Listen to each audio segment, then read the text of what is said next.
하나님이 장례를 치른 사람 모세. 모세는 위대한 사람입니다. 북한의 김일성, 김정일, 김정은을 부를 때는 그 앞에 이 수식어가 항상 따르더라고요. 위대한 수령, 위대하다는 말을 붙이는데 참 그것은 그렇게 참 우상 숭배하는 그런 의미에서 하겠으나 모세야말로 위대한 지도자입니다. 그래서 히브리서에서는 예수님을 모세보다도 더 영광을 받을 자라고 말했어요. 그것은 감히 모세를 예수님과 견주어서 말한 아주 그 위대한 그런 것입니다. 그리고 모세가 하나님에 의해서 장례를 치르고 난 1400년이 지나서 죽은 지 꼭 이게 하나님의 부름을 받은 지 1400년이 지난 다음에 다시 나타났어요. 어디요? 변화산에서 베드로와 야고보와 요한과 함께 예수님이 변화산에 갔을 때 변화산에 다시 모세가 나타나는 이 기가 막힌 현상이 마태복음에 나타나 있습니다. 변화산에서 모세와 엘리야와 예수님이 홀연히 변화되어서 또 제자들을 좀 놀라게 하는 그런 광경이 나타납니다. 모세는 이스라엘의 지도자가 되어서 애굽에서 고난받는 백성들 장정만 60만이지만은 전 가족 포함한 200만 됩니다. 250만 되는 대군을 해방시키는, 그렇다고 해서 그가 어떤 환경이 좋고 모든 여건이 널널해서 그렇게 된 것이 아니고 오직 하나님께서 모세 네가 가서 모세 한 사람의 변화되어서 애굽에 뛰어들더니 위대한 사명을 감당케 하신 것을 볼 수 있습니다. 무엇이 이토록 모세를 위대하게 만들었는가? 그렇다고 하여 모세는 자란 환경에 멋있고 금수저 같고, 요즘 금수저라는 말이 유행합니다마는 또 금수저 반대는 흙수저다 그러는데, 그렇다고 해서 모세 환경이 뛰어나고 그런 것은 아닙니다. 모세가 부름을 받았던 곳은 첫 번째로 고난받는 장소에서 부름을 받았습니다. 그는 애굽에서 태어나서 이스라엘 백성들이 탄식하며 고통받는 소리가 하나님께 들렸어요. 그래서 하나님께서 때가 되어서 이 백성을 인도해내야 되겠다라고 할 때에 하나님께서 비로소 그곳에 한 생명이 태어나게 합니다. 그렇게 해서 40년에서 80년 이후에 이스라엘 백성들을 인도해내기 위해서 한 아이가 태어나게 하고, 그것은 바로 왕의 칼날로 남자가 태어나면 다 죽이도록 아주 살벌한 명령이 내렸을 그때에 태어난 그런 모세였는데, 하나님께서 한 생명을 태어나게 합니다. 그러므로 그때 또 하나님께서 또 환경을 조성합니다. 하필이면 그때 모세를 인도하고 보호하기 위해서 하필이면 바로 왕궁에 이 하셉스도 공주가 이 아들이 없었습니다. 그런 때에 이 바로 왕위에서 사내가 태어나면 다 죽이고 나일강에 버리고 어쨌든 칼날로 죽이라고 했을 때에 모세는 그야말로 나일강에 버려진 아이였습니다. 이때에 바로 왕의 그 하셉스트 공주는 마침 아들이 없어서 갑자기 하나님께서 그 마음을 감동시켜서 이 아이 히브리인이다 알았습니다. 그것을 아이를 죽이도록 했기 때문에 겁이 나서 강문에 띄운 줄 알았고, 하나님께서 그 마음을 감동시켰습니다. 이렇게 해서 모세는 하나님께서 그 바로의 공주 하셉스트의 마음을 감동시켜서 그 바로 왕궁에서 자라겠습니다. 그러면서도 모세는 애굽의 학문을 다 섭렵했습니다. 그러면서 하나님께서 모세를 통하여 이 성막을 짓도록 했었는데, 모세가 성막의 규격 모든 것을 다 이렇게 정확하게 한 것은 애굽의 그 기하학을 다 배웠기 때문에 그렇습니다. 당시 애굽의 기하학은 대단히 발달했습니다. 이처럼 모세는 돈도 없고 열악한 환경에 종살이를 하던 그때에 학비를 안 들였습니다. 바로 왕궁에서 장학금 받아가면서 바로 왕궁에서 잘 자랐다가, 그러다가 40년 지난 다음에 그는 이 애굽 사람을 죽였다는 그것이 발각되어서 이 바로 왕궁을 도망쳐 나옵니다. 그런데 오늘 봉독한 말씀에서는 이 모세에 대해서는 믿음으로 24절 말씀에 믿음으로 모세는 장성하여 바로의 공주 아들의 책임을 거절하고 25절 보니 도리어 하나님의 백성과 함께 고난받기를 잠시 죄악의 낙을 누리는 것보다 더 좋아해서 애굽의 왕궁을 뛰어나왔다, 바로 왕궁을 뛰어나왔다 그렇게 표현하고 있습니다. 이렇게 해서 이런 모세가 고난받는 그런 상황에서 태어났고 바로의 칼날이 서슬퍼런 그런 칼날 아래서 태어난 그런 가운데 그는 바로를 뛰어났고 어디로 갔습니까? 광야에서 광야로 갔습니다. 광야로 가서 모세가 부름받았던 것은 광야에서 40년을 지난 그런 가운데 부름을 받았습니다. 바로 왕궁에서 40년 지냈다가 그리고 다시 또 바로를 가서 광야에서 40년 지나서 80년이 지나서 부름을 받았습니다. 곧 그것을 그림을 그려보면 모세는 늘 다니던 길에서 부름을 받았습니다. 우리들의 신앙생활도 내 주어진 교회, 내 주어진 가정, 내가 늘 보던 이웃, 늘 보던 친구 그것을 잘 대면하고 잘 대하고 하나님께서 주신 그 환경에서 참 하나님의 뜻을 이루어가는 주의 뜻을 이루어가는 복된 교우들이 되기를 주의 이름으로 축원합니다. 모세는 부름받은 것이 늘 다니던 길이었어요. 세 번째로 모세가 부름을 받은 것은 가시덤불 앞에서 어느 날 늘 지나다니다가 그 가시덤불에 불이 붙은 것을 보았습니다. 그런데 묘하게도 불이 붙었지만 그것이 타질 않고 사라지지 않고 계속 불이 붙어 있었습니다. 그때 하나님의 부름을 받습니다. 모세야, 모세야, 늘 다니던 길에서. 그리고 하찮은 가시나무 덤불, 가시나무 덤불은 아무짝에도 못 씁니다. 하찮은 가시나무 덤불에 성령의 불이 임했더니 놀라운 기적이 나타났습니다. 마찬가지로 다윗은 보면 다윗도 40년 동안 통치하면서 어디로 가든지 승리했어요. 그는 피한 적이 없습니다. 그런데 그 앞에 보면 다윗이 어떻게 해서 승리했는가? 손자 병법을 잘 배웠는가? 그렇지는 않습니다. 그는 전술이 좋았는가? 그렇지 않습니다. 다윗이 승리한 것은 여호와께서 어디로 가든지 이기게 하셨더라. 할렐루야. 하나님께서 이기게 하셨더라. 오늘 모세의 삶이 그렇습니다. 이 가시나무 뜰기 앞에 하찮은 뜰기나무 앞에서 부름을 받은 그런 것은 하나님께서 함께 하실 때에 하나님께서 함께 하시면 참으로 연약한 존재지만은 능히 주의 사명을 감당하게 될 줄 믿습니다. 가시나무 뜰기 앞에서 부름받았다는 사실. 그리고 모세는 부름받을 때에 신명기 출애굽기 3장 5절 말씀에 보면 3장 5절 말씀에 그 앞에 그렇죠. 하나님이 이르시되 이리로 가까이 오지 말라. 내가 선 곳은 거룩한 땅이니 내 발에서 신을 벗어라. 내가 선 곳은 거룩한 땅이니 발에서 신을 벗어라. 곧 그것은 내가 선 곳은 거룩한 땅이라고 한 것은 그 땅이 거룩해서가 아니고 모세 부름받은 하나님의 백성이 있기 때문에 그 땅이 거룩한 것입니다. 우리 이 대한민국이 아름다운 것은 하나님의 백성들이 있기 때문에 교회들이 있기 때문에 그래요. 여러분들의 가정이 아름다운 것은 믿음의 백성들이 믿음의 가정 믿음의 권속들이 살기 때문에 그 가정이 복된 것입니다. 그러나 그 가정에 깡패가 살고 도둑대가 살고 그러면 누가 그거 좋아하겠습니까?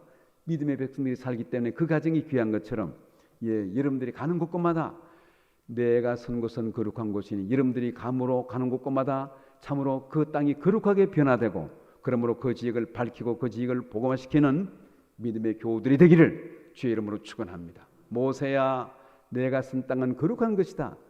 그 땅은 이방 땅입니다. 메마른 광야입니다. 그러나 하나님께서 함께 모세와 함께 하시기 때문에 그 땅이 거룩하다고 말했습니다. 여러분 때문에 가정이 복되고 여러분들 때문에 참 직장이 복된 그런 환경을 바꾸어 나가는 교우들이 되기를 주의 이름으로 축원합니다.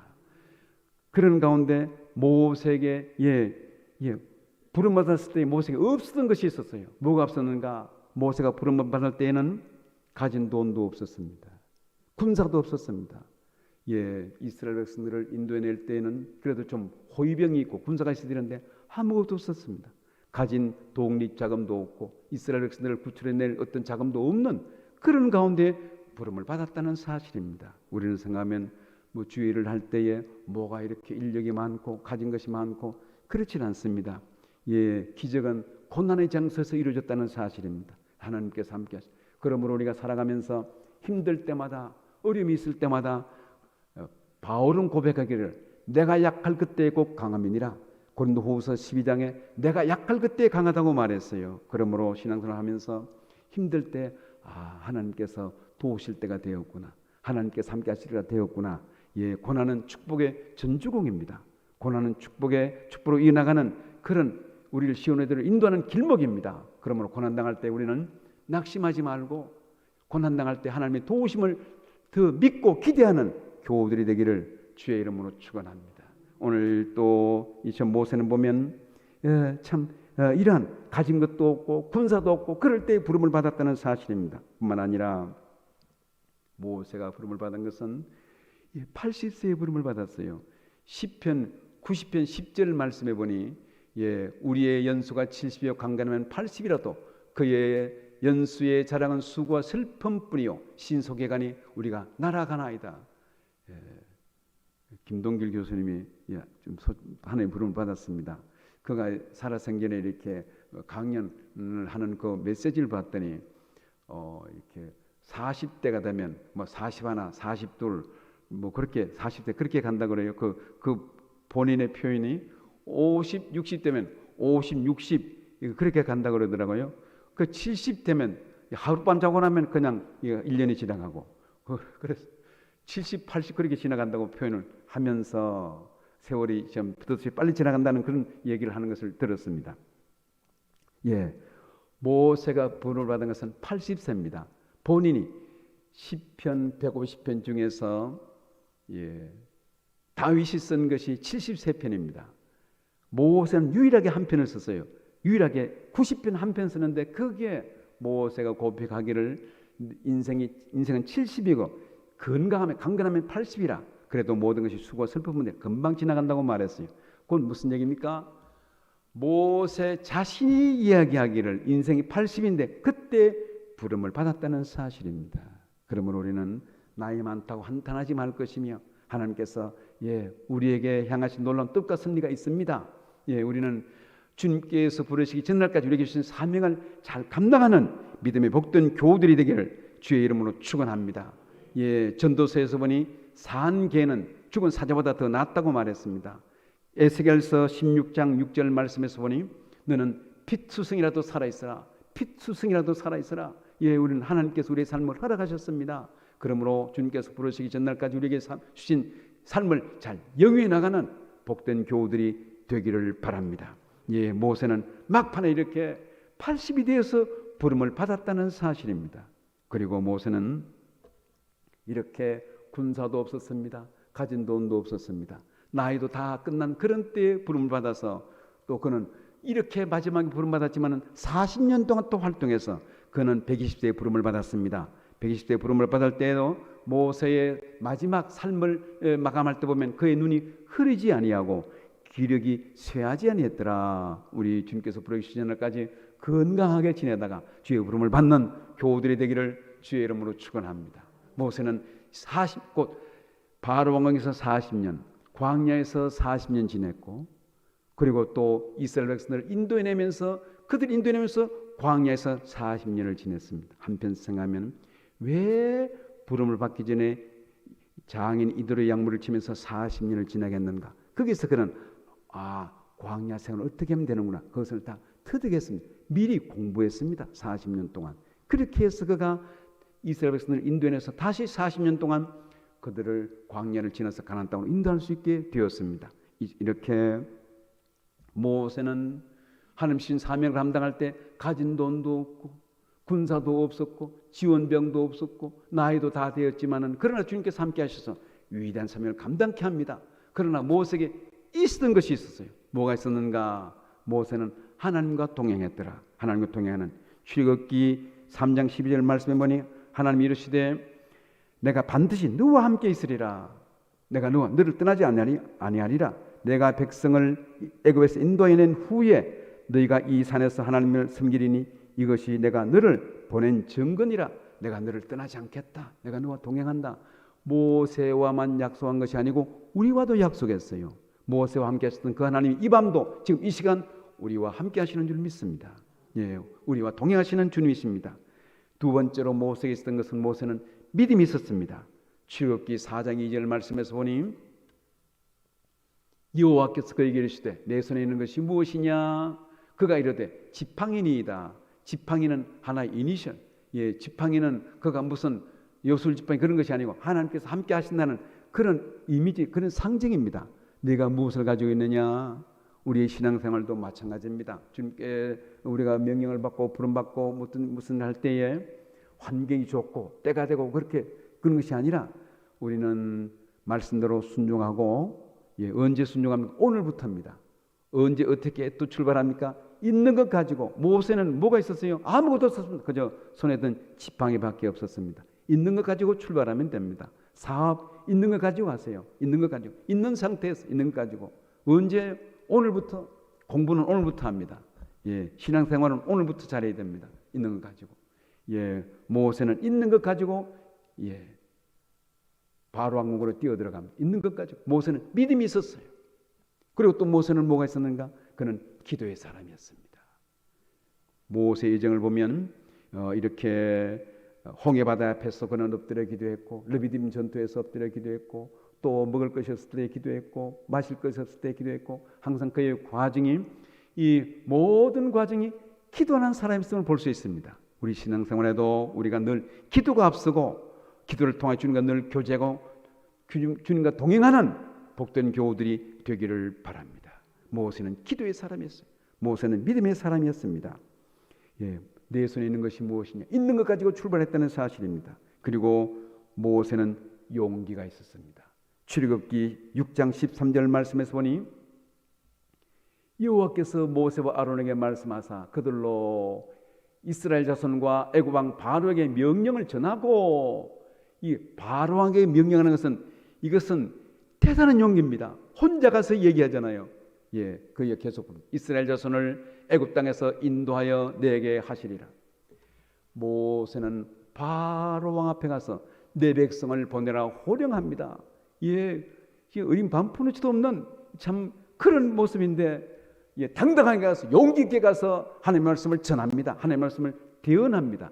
선지자는 무엇입니까? 선지자, 제사장은 백성들의 죄를 하나님께 아뢰고 속하는 그런 역할을 감당하지만은 선지자는 하나님의 말씀을 대언하는 자입니다. 하나님의 말씀을 대언하여. 우리도 이 시대에 선지자적인 사명을 가지고 있습니다. 전도는 뭡니까? 하나님의 말씀을 대언하는 겁니다. 전도는 내만 하는 것이 아닙니다. 선지자는 하나님의 말씀을 대언해서 듣든지 안 듣든지 선포하면 됩니다. 전도도 뭔가요? 전도는 성령의 능력으로 내만 하는 것이 아니고 예수님을 전하고, 내 이야기하는 것이 아니고 예수님 이야기하면 됩니다. 예수님 이야기가 뭐겠어요? 예수 믿어야 구원받습니다. 할렐루야. 예수 믿어야 복받습니다. 예수 믿어야 행복합니다. 그 얘기 전하면 됩니다. 성령의 능력으로 예수만을 전하고 그 결과는 하나님께 맡기는 것입니다. 내가 책임 다 못 집니다. 주님께 맡기면 주님께서 모든 것을 책임질 줄 믿습니다. 마찬가지로 오늘 모세는 용기가 있었어요. 내 백성을 보내라, 이 바로 앞에서 선포하는 그런 용기가 있었습니다. 우리도 주님께서 우리의 삶을 지키시고 우리와 동행하실 줄 믿습니다. 용기를 가지고 우리는 세상에 나가서 어둠을 밝혀나가는 복된 교우들이 되기를 바랍니다. 오늘 이 말씀을 정리하면서 이런 가운데 모세는 순종하는 사람이었어요. 고난의 장소로 가도록 했지만은 모세는 순종했습니다. 그 말에 순종하여. 모세는 어디로 보냄을 받았습니까? 고난받는 장소입니다. 위험받는 장소입니다. 살해 위협이 있는 그런 죽음의 장소로 보냄을 받습니다. 그런 가운데 가서 하나님을 의지하여 그는 참으로 위대한 사역을 감당하는 것을 볼 수 있습니다. 모세 한 사람이 바로 왕궁에 뛰어들었더니 이스라엘 백성들 200만 대군을 이끌어서 참 애굽에서 인도해낼 수 있었습니다. 모세 한 사람의 비유나 마찬가지입니다. 우리도 이 시대에 주님께서 우리를 필요한 곳에 세웠습니다. 여러분들 삶의 터전에, 직장에, 이웃에 다 세웠습니다. 있는 곳곳에서 모세가 변화되어서 모세 한 사람이 60만 대군을 인도해냈던 것처럼 우리 계신 사명을 믿음으로 잘 감당해서 이웃을 발전해 나가고 이웃을 살려나가는 복된 교우들이 되기를 바랍니다. 모세가 보냄을 받았던 것은 좋은 장소가 아닙니다. 가서 우리가 말씀을 듣겠습니다. 말씀하세요. 그런 것이 아닙니다. 듣기도 싫어하고 하나님을 모르는 동네에 보냄을 받았어요. 죽음이 기다리고 있는 그런 곳에 보냄을 받았다는 사실입니다. 말씀을 정리하면서 우리가 가야 할 곳은 어디입니까? 고난받는 장소입니다. 눈물의 장소입니다. 핍박받는 장소입니다. 그곳에 뛰어들어서 고난받는 장소에, 어두운 장소에, 핍박받는 장소에 뛰어들어가서 참으로 세상을 밝혀나가고 세상을 살려나가는 복된 교우들이 되기를 주의 이름으로 축원합니다. 우리는 주의 군사로 부름을 받았습니다. 그리스도의 좋은 군사입니다. 군사의 역할이 뭔가요? 군사는 내 마음대로 움직이면 안 됩니다. 반드시 사령부의 지시를 받아야 됩니다. 지시를 받고 움직이는 것인데 우리는 주의 부름을 받았습니다. 주의 명령을 따라서 우리를 어느 곳으로 보내든지 그곳에 가서 어둠을 밝히고 그리스도의 향기를 나타내고 참으로 이방의 빛을 전하고 증거해서 이 우리에게 주신 시대적인 사명을 잘 감당해 나가는 복된 믿음의 교우들이 되기를 주의 이름으로 축원합니다. 기도하겠습니다.